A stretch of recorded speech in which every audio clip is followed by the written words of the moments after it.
Good morning India. दोस्तों, कल से एक चर्चा बहुत हो रही है सोशल मीडिया के ऊपर कि जो चिंतपूर्णी मंदिर है वहाँ पर अब 1100 रुपये का शुल्क लेकर कोई भी अब वहाँ पर अब वीआईपी दर्शन कर सकता है। खैर, अच्छी बात है, लेकिन कुछ थोड़ा अटपटा सा लगता है। दक्षिण के मंदिरों में तो ये सब सुना था, लेकिन हिमाचल के मंदिरों में ये जो शुरुआत हुई है, हम इसको कदापि शुभ नहीं मानते। दोस्तों, आज हम अपनी छाती पीटते हैं कि मणिपुर में क्या हो रहा है, वहाँ क्या हो रहा है, मेवातनू में क्या हो रहा है, या फिर और जगह क्या हो रहा है। जो सनातन धारा है उसका जो पतन हुआ है, ऐसे ही कुछ कारणों से हुआ है। क्योंकि जब अगर वर्ण व्यवस्था की बात करें तो पहले तो उसमें जो निम्न वर्ग थे उनके साथ थोड़ा सा दूरी बनाई रखी जाती थी, मंदिरों में आना जाना निषेध था उनका, और इस तरह की बहुत सारी बातें। तो बहुत सारे लोगों का जो है वो दूसरे धर्मों में कन्वर्सन हो गया सनातन की धारा से। सनातन कोई धर्म नहीं है, धारा है। तो इस धारा से लोग जो है वो दूसरे धर्मों में चले गए। अब जो पुर्तगाली भारत में आए, या फिर औरंगजेब आया, चंगेज़ खान आया, वो अपने साथ कोई 1000 आदमी भी नहीं लाए थे। और आज जो यहाँ पर जो मिशनरीज हैं और जो दूसरे धर्म हैं, अगर उनकी संख्या जो है वो लाखों में है, करोड़ों में है, तो उसका कारण यही है कि कहीं न कहीं सनातन का पतन हुआ और नए नए धर्म बनते गए।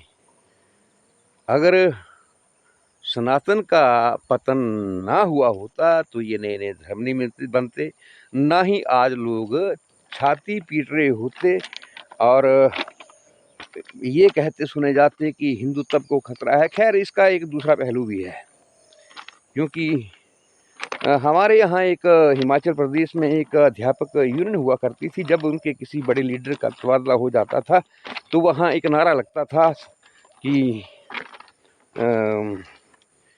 जो भारत है वो खतरे में है। भारत माने उनकी जो यूनियन है वो खतरे में है। तो उस तरह से वो थोड़ा सा एजिटेशन वगैरह करते थे, और नेताओं की जो थी वो ट्रांसफ़र वो रुक जाती थी, और उनका जो एक गोल होता था, एक मोटिव होता था, पूरा हो जाता था, और फिर जो यूनियन थी वो ठंडी हो जाती थी। तो वैसा ही है ये, कुछ ड्रामा पॉलिटिकल भी है, क्योंकि कुछ लोगों को वोटों से मतलब है, वो कुर्सी चाहिए वहाँ की, और कुर्सी का बहुत महत्व है। आजकल के इस युग में त्यागी तो लोग बहुत कम हैं। तो वो जो कुर्सी की चाह है बहुत कुछ करवाती है। वो भारत को समाजवाद से पूंजीवाद की तरफ ही ले जाती है, और गरीब को और गरीब भी करती है, और लोगों को धर्म के ऊपर बांटती भी है। क्योंकि जब लोग बटेंगे तभी वोट भी बटेगा।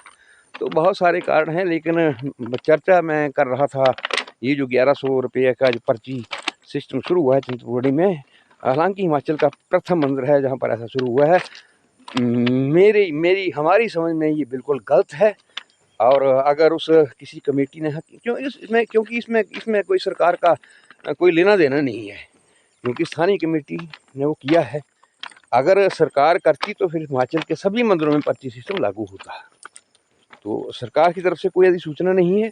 वहाँ वो जो स्थानीय मंदिर कमेटी है उसने अपनी आमदनी बढ़ाने के लिए या कुछ इस तरह का कुछ सोचा होगा, तो उस वजह से उसने वो एक नया शुल्क लगा दिया, और तरीके से लगाया कि वीआईपी दर्शन। जहाँ तक मेरा ख्याल है कि जो मंदिर हैं, मंदिर में कोई वीआईपी नहीं होता। अरे अरे भाई, मालिक के घर में कौन वीआईपी है? अगर आप मालिक के घर में वीआईपी बन के जाओगे तो आपको क्या मिलेगा वहाँ पर, है ना? जब आप वीआईपी हैं तो आप तो मालिक से बड़े हैं, फिर वहाँ क्यों जा रही हो आप? तो ये जो एक फैसला है उस कमेटी का, एक तरह से ये सनातन जो परंपरा है, सनातन जो संस्कृति है, उसके ऊपर एक चोट समझता हूँ मैं तो। अब आप क्या समझते हैं, आपकी मर्जी, आप समझो। लेकिन हमारे जो उद्गार हैं उस संबंध में वो यही है कि वो अच्छा फैसला नहीं है। तो दोस्तों से आशा रहेगी कि अच्छा बुरा कमेंट ज़रूर करें, गाली भी दे सकते हैं, क्योंकि आजकल कुछ भड़वे ऐसे भी हैं जो सीधे गाली के ऊपर आते हैं। जब उनको लगता है कि उनका उनकी सोच के अनुसार लोग नहीं चल रहे हैं, तो थोड़ा